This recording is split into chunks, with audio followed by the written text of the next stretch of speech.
Herðu, nú ætlum við að ræða skattamál eins og við gerum oft hérna við Rauðaborðinu. Við ætlum að tala skattamál fyrirtækja og kannski fyrst og fremst smærri fyrirtækja. Hingað kominn Sigmar Vilhjálmsson sem formaður félags atvinnurekenda. Já, nei, ekki félags atvinnurekenda, heldur atvinnufélagsins. Atvinnufélagsins, félag atvinnurekenda, það er hérna gömlu stórkaupmennirnir. FA, já.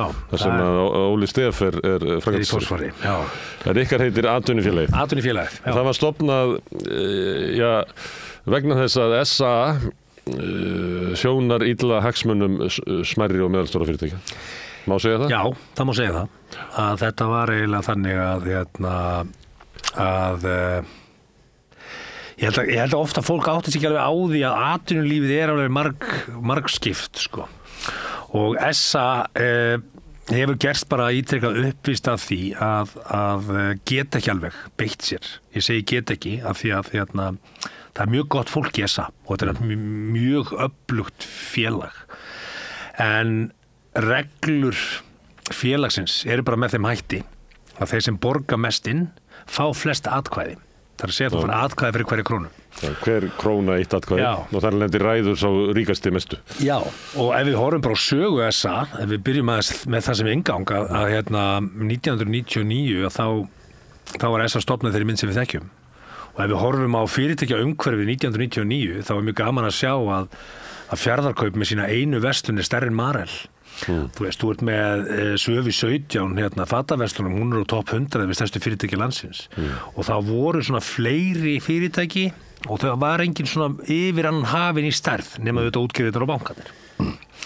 En síðan ef við horfum á þessa þróun þá var orðið til bara ofur fyrirtæki. Þú ert með Haga, þú ert með Festi, þú ert með Saminuð stórfélög, það voru til þessi ofurfélög. Það sem í dag voru verslanir er að hreinsa upp apótek og olíuverslanir og hitt og þetta. Já, eða bensínstöðvar er að hreinsa þetta upp, það fyrir eftir hvernig þið hortir á það. En í grunninn þá eru til þessi ofurfyrirtæki og ég hef ekkert á móti ofurfyrirtækjum. Það má ekki blanda þessu tvennu saman. Hins vegar færðist ákvarðanavald SA yfir á færri hendur af því að reglunum var ekki breytt. Þannig að þeir sem borga mest ráða mest, þannig að ákvörðunartakan SA er komin á færri hendur. Og svo má ég skjóta einu inn, síðan hefur annað gerst að ef við tökum til það þú sagðir að útgerðin og bankarnir hefur verið stórir í samanburði hinn fyrirtækin, að ef við tökum bara stærsta útgerðarfyrirtæki sem er Samherji, þau eiga líka Sjóvá og Eimskip eru stærsti einstakir hluthafarnir í Högum, þannig að atkvæðamagn þeirra inn í SA hlýtur að vera áhrif þeirra geti víða. Bara eru kannski bara með 20% atkvæðamagninu. Það er klárt mál að áhrif þeirra geti víða. Og ef við horfum síðan á SA er náttúrulega bara regli fyrir samtökin sem eru samtök iðnaðarins, samtök ferðaþjónustunnar, samtök fjármálafyrirtækja, samtök orkufyrirtækja, samtök sjávarútvegsins. Og ég velti fyrir mig þessar þrjár greinar, fjármála, orku og sjávarútvegur. Þau eiga ekkert að vera í hagsmunasamtaki atvinnulífsins.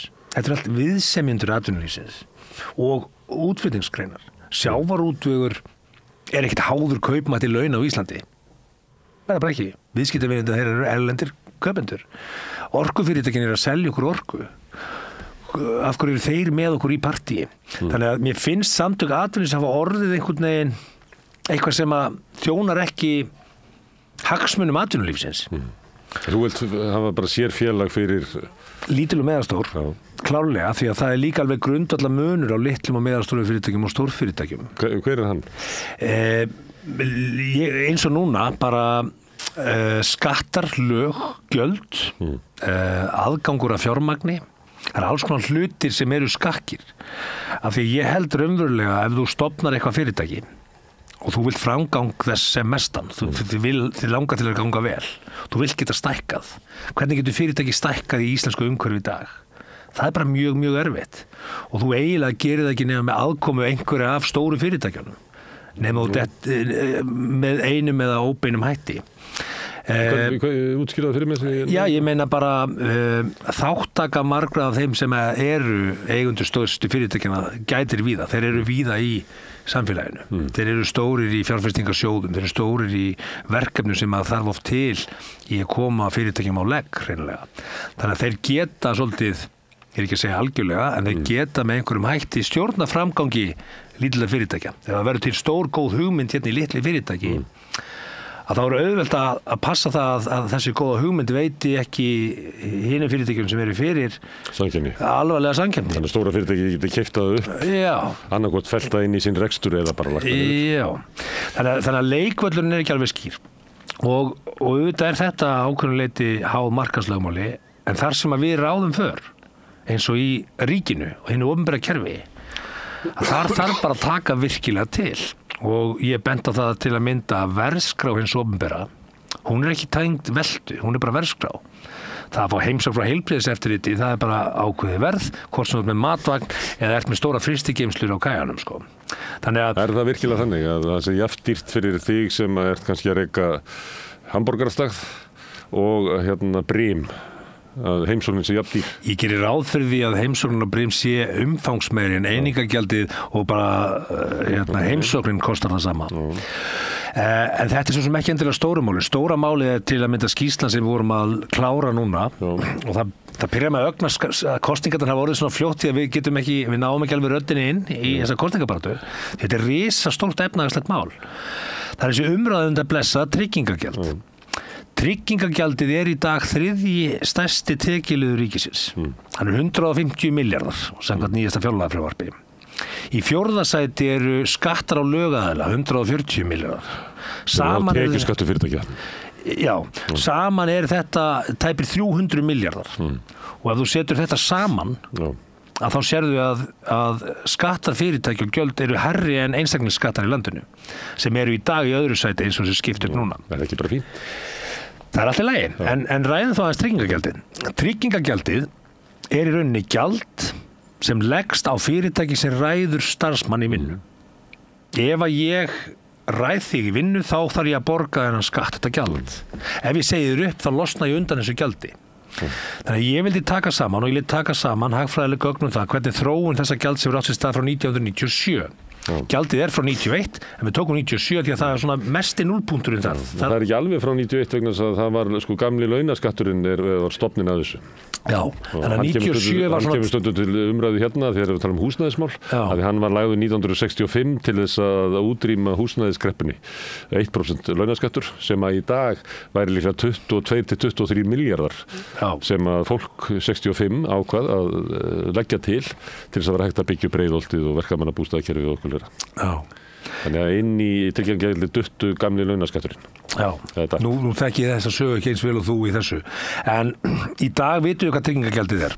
Tryggingagjaldið er 6,35% sem leggjast á alla launagreiðslur sem atvinnurekendum ber að borga. Sem eru þetta í sjálfu sér algjör galin hugmyndafræði. Því að ef að fyrirtæki skapar atvinnu, þá borgar þú gjald. Ef þú losar þig undan starfsfólki, þá losnar þig við þennan skatt. Og ef við sjáum í þessari sýslu, við sjáum það bara að svört á hvítu, að þau fyrirtæki sem hafa náð að hagræða sig frá starfsfólki. Og þetta segi ég með því að þú tæknivæði þig. Þú jafnvel minnkar þjónustu.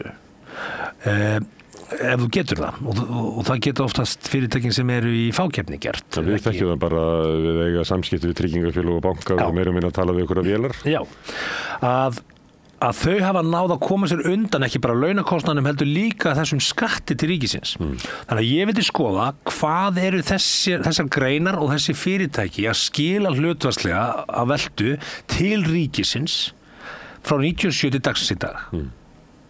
Og það sýnir okkur svört á hvítu að til að mynda fjármálastofnanir og tryggingafélög eru í dag að borga 40% minna til ríkisins í hlutfalla veltu í gegnum tryggingagjaldið en þau gerðu 97.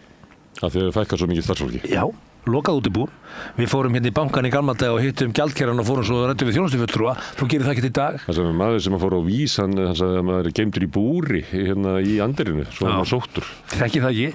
En ég er bara að segja, þessar tölur, það ljú ekki. Og við sjáum að sjávarútvegur, fiskveiðar eru í dag með að borga 28% minna til samfélagsins í gegnum tryggingagjaldið sem hlutfall af veltu. Það náttúrulega hérna í sjávarútveginum að því að stundum verið að tala um róbótavæðingu og fleira. Hún hefur átt sér stað í sjávarútveginum að fyrir ekkert svo löngu síðan, kannski 30-35 árum, þá voru að með minnir 12.000 sem unnu við fiskvinnslu. En núna eru þeir sko bara komin í 2.000 eitthvað. Ef þú tækir sko mismunun á þessu að þá væri bara á grunntaksta starfsgreinasambandsins, þá eru þetta 36 milljarðar á ári sem að sko hefur verið losað út úr launagreiðslum hérna hjá sjávarútvegsfyrirtækjunum og líklega runnið til eigandana, en þetta og þar er tryggingagjald á þessu, þannig þetta eru stórar upphæðir sem að færast þarna til. Og ekki misskilja mig, ég hef ekkert á móti tæknivæðingu og ég skil mjög vel í rekstri þá það reyna að hagra eins og þú getur. En aðalatriðið þetta, að mér finnst óeðlilegt að þessi skattur sem að er kallaður gjald, hann er kallaður gjald af því að þá má mismuna. Skattar eiga alltaf að vera hlutlausir og það eiga allir að standa jafnir fyrir sköttum. Ástæðan fyrir þetta heiti gjald er þessi möguleiki til mismununar og það er mismunun í tryggingagjaldinu sem miðast við það að ef við skoðum greinar eins og þjónustugreinar, ferðaþjónustu, horfum á endurskoðundarskrifstofur og lögfræðiskrifstofur sem eru mjög háðar mannafli, þær eru að hækka hlutfallslega út frá veltu frá 97 til 28%. Þannig þau eru að borga meira á meðan sumir eru að borga minna. Og ef þú skoðar líka fiskveiði hlutan, þá sjáum við líka að við brjótum það síðan niður. Þá sjáum við að minni fyrirtæki í fiskveiðum eiga ekki kost á þessari lækkun því að þeir ná ekki að fjárfesta sig frá mannaflinu. Af því að það kostar að fjárfesta í búnaði sem litlu og meðalstóru fyrirtækin hafa kannski ekki A efna á, B bolmagn til. Þannig að innan hverjar greinar fyrir sig er líka mismunum sem við sjáum skýrt að liggur þyngra á litlum og meðalstórum fyrirtækjum. Þannig að þessi skattur sem er kallað gjald, í hvað á hann að fara? Það vill svo til að í kaltaninni á þetta meðalans að fara í atvinnuleysisbótasjóð. Þannig að þeir sem eru að segja fólki og jafnvel skapa atvinnuleysi, þeir taka síðan enga þátt í samfélagslegu úrræðanum fyrir það fólk, heldur þeir sem eru að skapa atvinnur að borga það. Þú ert með fæðingarorlofssjóð. Þú ert með svona grundvallar þætti sem við teljum hlut af okkar samtryggingakerfi í samfélaginu sem að mér finnst bara eðlilegt að öll fyrirtæki borga jafnt í. Ég er ekki að biðja einhverja... Það sem er notað mannafla eða róbóta. Akkurat. Af því að þú ert þáttakandi í samfélaginu og þetta er samfélagslega ábyrgð. Og ég held að allir átti sig á því að það að í rauninni refsa fyrirtækjum fyrir það að ráða fólk til vinnu og skapa atvinnu með auka gjaldi er svolítið skrítið. En SA gætir hagsmuna þeirra sem eru stórir og svona kröfur þeirra skattabreitingar hafa mörguleiti náð fram að ganga sem hafa leitt til þess að tryggingagjaldið hefur hækkað svona undanfarnum 30 árum. En hins vegar hefur sko tekjuskattur fyrirtækja sem er lagt á hagnað, hann hefur lækkað og líka fjármagnstekjuskattur þegar eigandinn tekur peningin út í arðgreiðslum, það hefur líka lækkað. Maður myndi halda það að þetta væri svona dæmum að skattkerfi væri aðlagað að hinnum stóru og allra stærstu eigundum, allra stærstu fyrirtækjana, en ekki að smærri fyrirtækjunum, þar sem að oft á tíðum sérstaklega út að byrja á annað slíkt að þá er kannski ekki, markmið er ekki endilega hagnaður, heldur bara að ná að byggja upp og menn er að fjárfesta inn í fyrirtækinu eftir því sem að vex og menn er ekki að taka út arð út úr fyrirtækjum, heldur taka menn oft bara út sem menn hafa vinnu enn í fyrirtækinu og kannski ættmenni og annað slíkt eins og svona í fjölskyldufyrirtækjum sem byggt upp. Þannig að sko skatta umhverfi virðist vera aðlagað að þeim sem að eru stórir og eru fjármagnseigendur en ekki svo mjög að þeim sem eru að reyna að búa til einhverja nýjungar, þegar maður nýjungarna verða til í litlu fyrirtækjunum, ekki? Jú, og þetta er akkurat kannski punkturinn sem ég er að benda á, er það að allt tal að leggja niður tryggingagjald er bara bull. Þetta er þriðji stærsti tekjuliður ríkisins, í ríkisrekstri sem er að skila tapi, þetta gjald er aldrei að fara. Leið og við erum öll búin að sætta okkur við það, þetta gjald er og verður. Það var hækka tímabundið eftir bankarun, það er ekkert að lækka, það er ekkert að fara. Hvað viltu þá, leggja það bara á veltuna? Já, Og ein af tillögum, það eru 1000 leiðir í að flá göld, en ein af tillögunum sem ég finnst bara hreinust og beinust er það að segja bara, heyrðu, hvaða prósentutölu á veltu atvinnulífsins þarf að setja á fyrirtæki til þess að ríkið fái sömu tekjur en allir borga jafnt. Svo talar 1,52% af veltu. Ef öll fyrirtæki myndi borga 1,52% af veltu, þá fengi ríkið sömu krónutölu og það er að fá í tryggingagjaldinu í dag, en allir er að borga jafnt. Og í staði fyrir að ég sé að selja þessa hugmynd finnst mér miklu eðlilegra að SA og hinn fyrirtækin svarið í af hverju ætti það ekki að vera allir borgi jafnt. Rökstyttu frekar af hverju allir eiga ekki að borga jafnt. Heldur en að ég að rökstyða það af hverju. Að þeir sem að ég að borga meira sem eru með fleiri að sérstu launakostnaður er hlutfallslega stærra hlutfall af veltunni. Já. Og ég ætla líka að benda á 1,52% og 6,35 þannig að ofan á launakostnað sjáðu. Þannig að ef við tek bara lítið fyrirtæki sinn dæmi að kostnaður og litli fyrirtæki myndi líklega lækka svona 1,25% af veltu á meðan fyrirtæki sem skulda í hítina hafa náð að spara sig frá því væru líklega að borga hans meira. Kannski launakostnaðurinn sé svona eitthvað staðar 17-18%. Ef þú ert með minni launakostnaður það, þá myndu borga meira í þínu kerfi. Já. En ef það meira, þá myndu borga minna. Ég er ekki alveg búin að taka þennan skurðpunkt fyrir, en vissulega, þú sér það bara að því að áttum okkur á því að meirihluti landsmanna vinnur í litlum og meðalstórum fyrirtækjum land allt. Meirihlutin.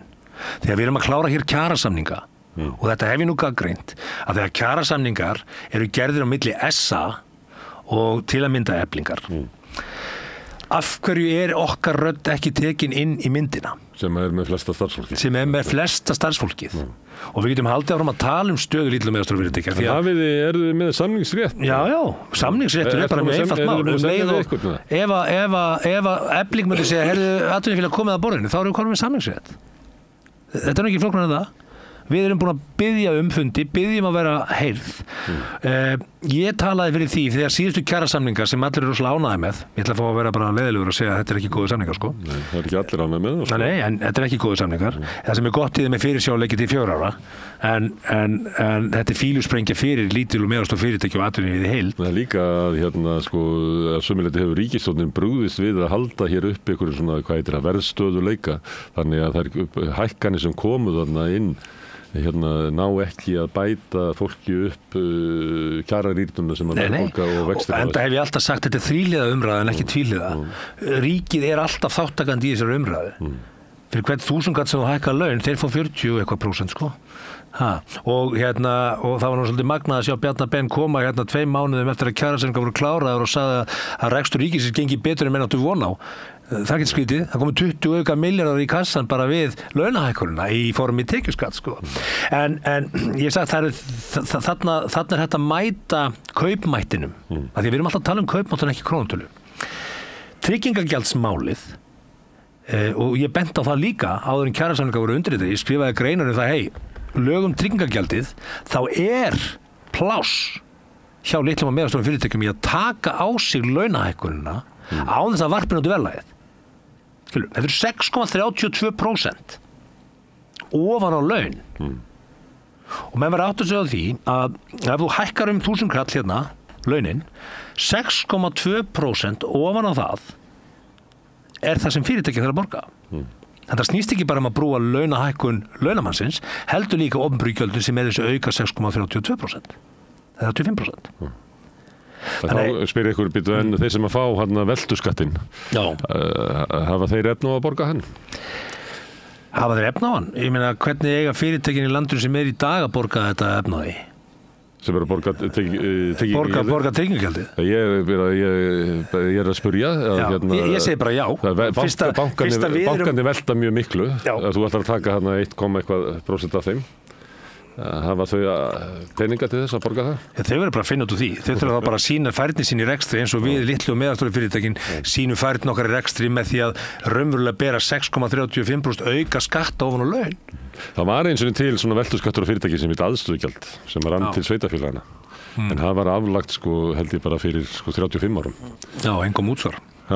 Og engum útsvar. Nei, það var bara hækkað útsvar á almenning en aðstöðugjald fyrir fyrirtækin var fellt niður. Ég man ekki eftir þessu alveg svona hvernig rökið var að ég bara svona ómar eitthvað stærri haustum á mér hérna það sem var svona veldu skatta þóttu vera ákaflega vittlausir. Já, og enda ekki sagt þér sko, ég hitti forráðamenn SA. Ég held að það sé ekki þannig sko, en ég meði bara dettur í hvort að þú hefur orðið var við andmæli fólks í rekstri við að taka upp veldu skatt. Ekki andmæli þeirra sem er í rekstri, en ég hitti SA með þetta og hélt nú að þetta væri nú eitt málið sem að við getum verið sammála og ég fekk mjög komist svar tilbaka. Ég fekk svarið, hvað þarf þá að segja við flugvélasölumannin sem er mikla veldu og enga starfsmenn? Hvað segir Flugvélasölumannin sem er að selja flugvélar. Ég sagði, viltu ekki bara tala við alla þá 5 og segja þeim að fara að selja bíla, sko. Þú veist, ég er ekki að hugsa þessa 5 einstaklingar sem er að selja flugvélar á Íslandi, ég er að horfa á heilt atvinnulíf, sko, og hvernig þetta liggur skakt á atvinnulífinu. Þannig að ég áttaði mig á því að vilji SA að beita sig fyrir því að breyta þessu kerfi er ekki mikill. Það er náttúrulega þannig að því að það finnst mér ofboðslega erfitt að kyngja að þú sett með samtök sem heita samtök atvinnulífsins eru ekki að því að það sjá allir að þetta er óréttlátt.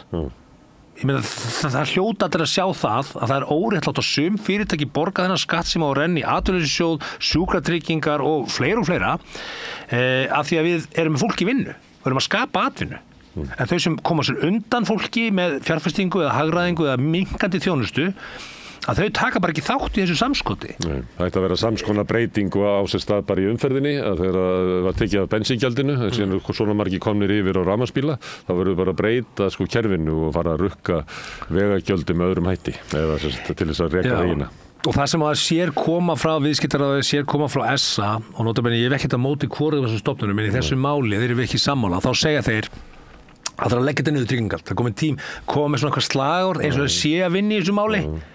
En ef þú vilt raunverulega vinna í þessu þetta er bara óraunhæft, þetta er ekki að fara þetta er þriðja tekjustofninn leiðréttum gjaldtökuna. En sem er það ekki þannig að henni stóru á markaði að þeir vilja bara verja sína hagsmuni þeir gera það til dæmis með þessu skattkerfi sem reynist þeim vera gott en ykkur illa og ég meina þeir vilja bara ekki að þú vaxir upp í það að geta veitt þeim einhverja samkynni þeim finnst það bara ágætt að þú sért í einhverju eyðimerkurgöngu með þetta.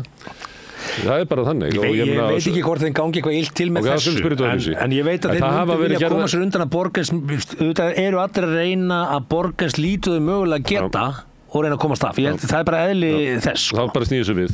Stjórnvöld hafa breytt skattkerfinu sem hefur reynst sko, stærstu eigundum, stærstu fyrirtækina vel en svona venjulegum rekstri ekki eins vel. Er það ekki bara þannig? Ég held að við séum ekki höfð nógu mikið í huga þegar kemur að hagsmunagæslu atvinnulífsins. Já, rétt. Ég held að við höfum ekki rödd. Ég held að SA tali ekki alveg 80% því sem SA gerir hendar atvinnulífinu öllu. Þessi 20% eru ansi vegamikil og vega þungt. Og þegar hagsmunir fara ekki saman milli stórra og lítil og meðastóra að þá mun hagsmunir stórra ávalt hafa vinningin í ljósi atkvæðagreiðslunnar og atkvæðavægisins innan SA eins og ég hef bentir á.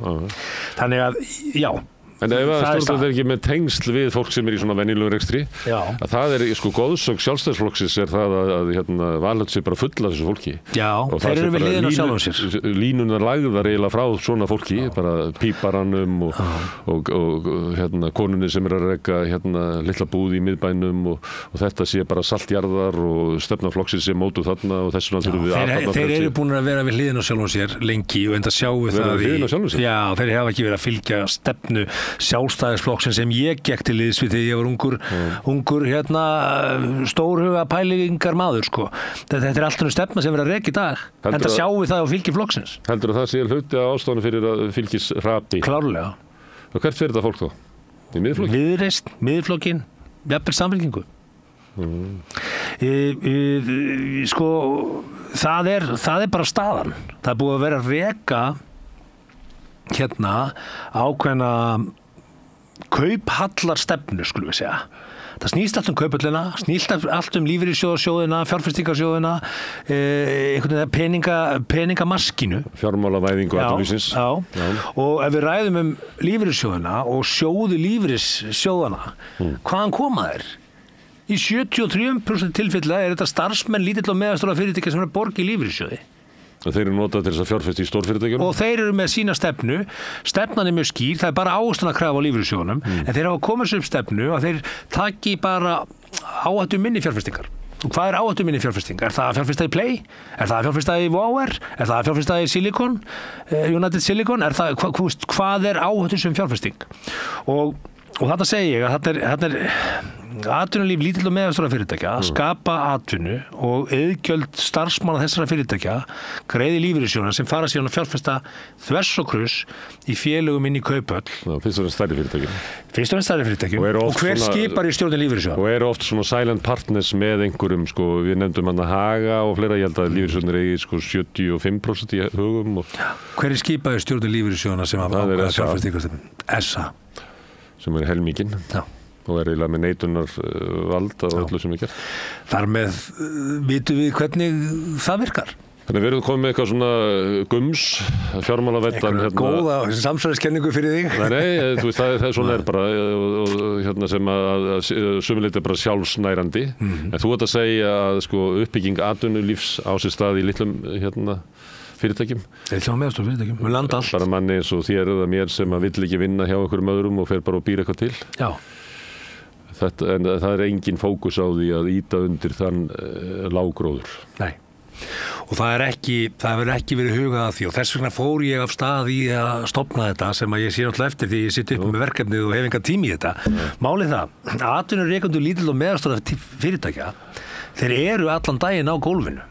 Þeir hafa engan tíma til að mæta eitthvað kaffibollakjaftaði í Hörpu með vínabrauðum og kaffi og hlusta á einhverja greiningar. Getur ekki Benjamin á 5 milljónir á mánuði? Nei, það virkar ekki þannig. Og ég bara segja, við atvinnurekendur, við erum bara á gólfinu með okkar samstarfsfólki að finna lausnir, reyna að gera hlutina betur, hagkvæmar, reyna að finna lausnir á þessu. Við höfum ekki tíma til að kynna okkur þessi mál. Og þess vegna segi ég, við erum með einhver 300 fyrirtækin í atvinnufélaginu. Ég átti von á miklu meiri þáttöku. Allir myndu koma og segja bara, loksins. En menn gera það ekki að því að menn hafa ekki tíma til að kynna sér eigin hagsmuni. Og þetta er bara staðan. Við erum bara að vakna og sofa með áhyggjur af launagjöldum, hvað að gerast, ófyrirsjáanleiki í gjaldmiðlunum, ófyrirsjáanleiki í jafnvel skattheimtum, skilurðu, þetta er umhverfið, þannig að við höfum ekki tíma til að sinna eigin hagsmunum. Þess vegna er svo mikilvægt að það komi til þetta félag og þetta valdeflist, þetta félag. Ég á ekki að þurfa að vera að formaða þess. Við eigum að geta ráðið okkur formann á launum, við eigum að geta ráðið okkur starfsmenn sem sinna þessu í fullri vinnu, en ekki ég á kvöldin með tannkremið einhvern veginn út á kinn að reyna saman að svefn og aukavinnu. Það er það sem þarf að gerast og það tekur bara tíma. Við erum að reyna að halda fundi, kynningafundi og það mæta kannski 5 og flott. Við höldum 5 manna fund og reynum að smita menn en þetta gengur hægar en þetta von á. En þetta félag er komið til að vera, þetta félag verður að vera, helst myndi ég vilja bara breyta reglum inn í SA og bara leggja niður atvinnufélagið. Bara þetta er ekki svona. Það er bara einskráning, eitt atkvæði og við tökum heildarhagsmuna ákvarðanir í stórum málunum. Skilurðu? En það er ekki raunin. Væri það munur á SA ef atkvæðin færu ekki eftir veldu, heldur eftir fjölda starfsmanna? Þú varst að segja að það var 80%. Já, nei, það er ekki munur á því. En til dæmis ef þú ert með fyrirtæki, ert kannski bara með 3 í vinnu, þú ert ekki að ganga í SA að borga þar inn til þess að geta hagsmunina, er það? Nei. Þannig það eru bara stór hluti atvinnulífsins sem er ekkert aðili að, þau kallar þetta samtök atvinnulífsins.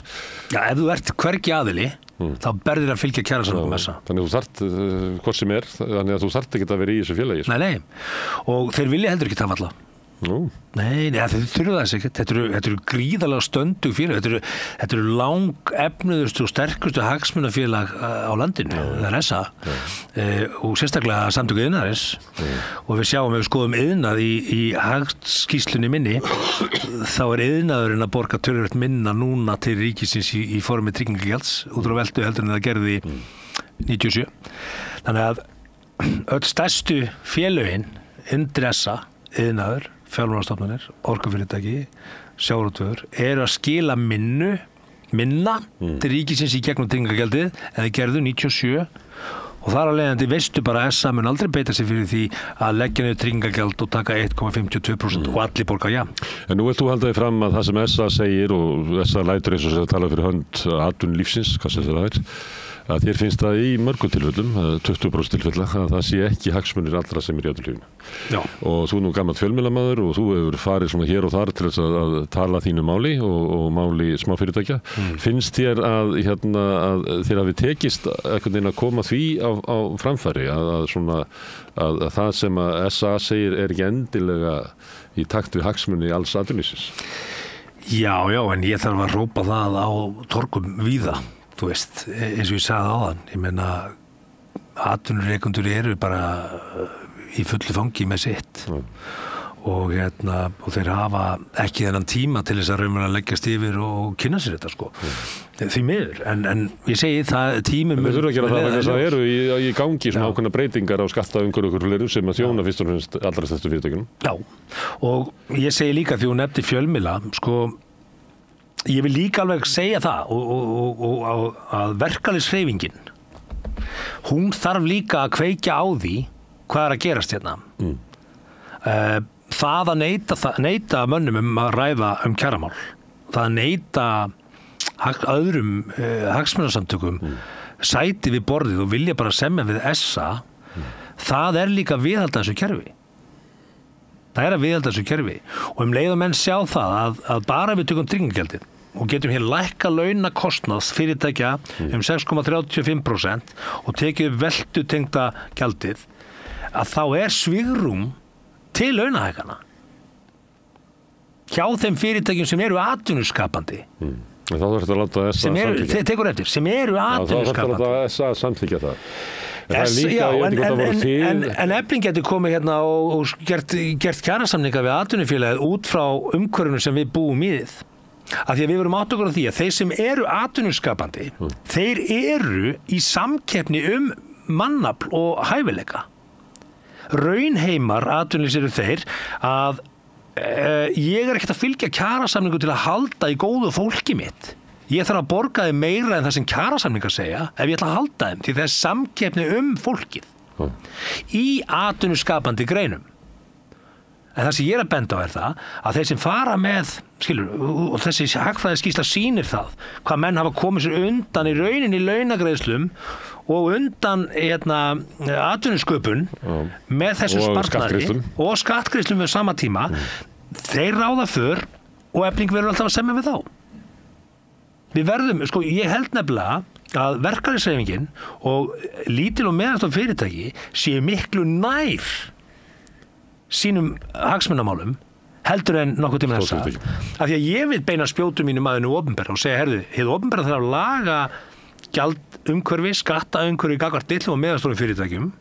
Ef við gera það, þá er svigrúm til launahækkana án þess að hækka vöruverð og koma verðbólgunni hérna á fullt. Ég veit ekki hvort það voru þið eða hvort það var félagið veitingahúsa eigenda sem að vildu fara að tala við verkalýðshreyfinguna að minnka eftirvinnu álag. Já, það var Sveit. Og það er til samt hugmynd sem ég kom með líka. Já, þetta er svona...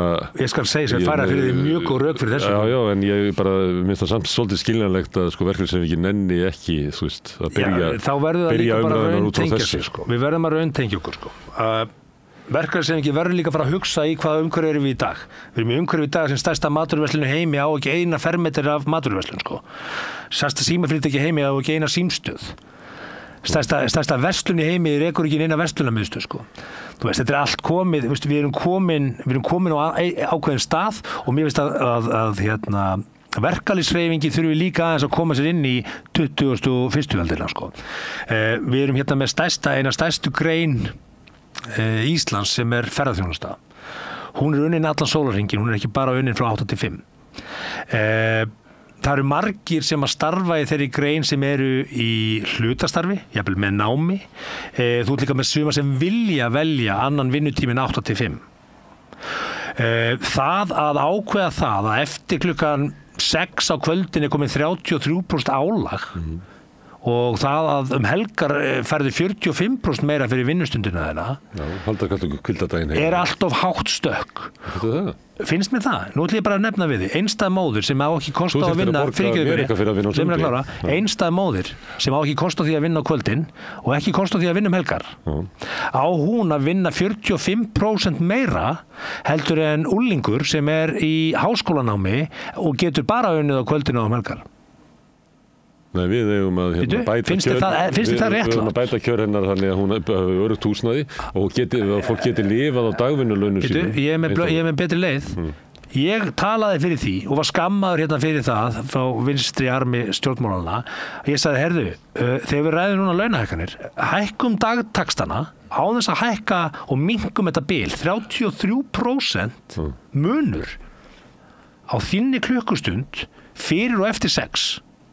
Spurðu einstæðu móðuna hvað hún væri til í að borga fyrir það að fara á kvöldin frá barninu sínu. Nei, nú ertu bara snúður. Ég er bara að segja, af hverju, hvers virði vinnustund? Þú ert að segja að einstæða móðurinn, hún er 33% minna virði því að hún getur bara vunnið til 5, heldur en 18 ára ólingur sem mætir eftir 6 og getur unnið á kvöldina því að þá er hann búinn í skólanum. Hvers virði er verkamaðurinn? Þetta er mismunurinn gagnvart einstæðu móðurinn. Hvers virði er verkamaðurinn? Býttu fyrirgjöru? Já, það er nú er ég að nefna við bara raunhæft dæmi. Þú veit að hún framleiða sama í dagvinnu og eftirvinnu. Ok, já. Þú ert að gera það. Meiri í eftirvinnu af því að fólk mætir. En 18 ára úlingurinn sem er nýkominn á háskólanáminu hérna og fyrst 3 nokku á leiðinni og mætir til vinnu klukkan 6, hann er 33% meira virði en einstæða móðurinn sem vann yfir daginn. Finnst þetta réttlátur launamunur? Nei, þú ert að stilla upp Ég er að stilla upp raundæmi, svona er þetta í dag. Já, virði verkamannsins er það að þegar hann fórnar frítíma sínum á kvöldin og frítíma sínum á kvöldin, það er ekki að því. Einstæða móðurinn er komin heim 5. Samveru með fjölskyldunni. Einstæða móðurinn er komin heim 5 í mínu dæmi. Þú vilt þegar hún mæti til vinnu kvöldi og hún fá ekki 33%. Nei, það er ekki að því. Nei, ég sagði einstæða móðurinn getur ekki unni lengur en til 5. Hún er farin heim 5. Í staðinn kemur 18 ára háskólanemi sem að klára þess að 2 nokkuða sem ég sagði frá og mætir klukkan 6. Hann fær 33% meira en einstæða móðurinn fekk 2 tímum áður. Finnst þér þetta eðlilegu munur? Viltu lækka launin hans? Finnst þetta eðlilegu munur? Nei. Mér finnst úlingurinn vera að fá of há laun miðað við einstæða móðurina.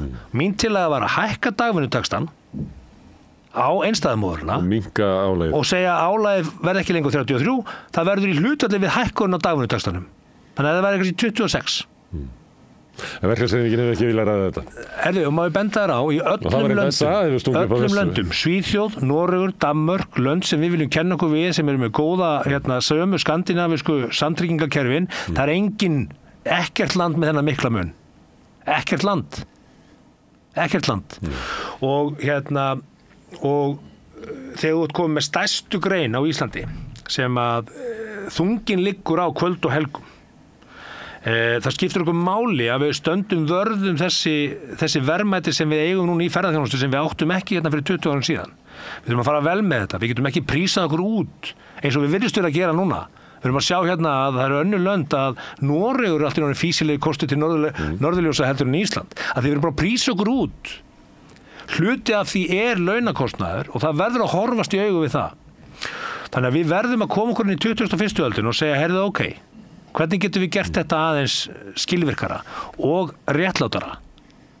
Því að ég get ekki fundið neitt sem finnst réttlátt að manneskja sem er bundin af því að sjá börn og heimili getur ekki unnið á kvöld og helgum sé 33% minna virði en úlingurinn sem vinnur aukavinnu á virkundugum og hvað þá 45% minna virði heldur en úlingurinn sem getur unnið helgar. Þetta finnst mér óréttlátt og mér skrýtur þess að þetta ekki sammála. Þú finnur fólk sem er sammála því að þegar fólk er að vinna á kvöldin eigi að vera á hærri launum heldur þegar að vinna á daginn og þú finnur líka fólk sem hversu mikið hærra? 33%?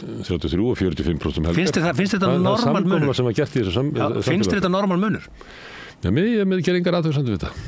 Nei, ég segja, mér finnst það skrítið af því að þú ert bara með fullt af fólki þarna sem er ekki aðstöðu til þess að vinna kvöld og helgavinnu. Ja, þú mætir og þetta er sá hópur sem hefur það hvað verst í samfélagi. Þú mætir því með því að einstæða móðurinn geti lifað af dagvinnulaunum sínum, því að þú vilt ekki það að hún þurfa að vera að fara að vinna á kvöldin. Já, en þú sér það sjálfur að ef þú hækkar 1000 kall dagvinnu og ert komin í 1330 kall í kvöldvinnu eða 1450 kall helgavinnu, þú er búin að stúta módelinu.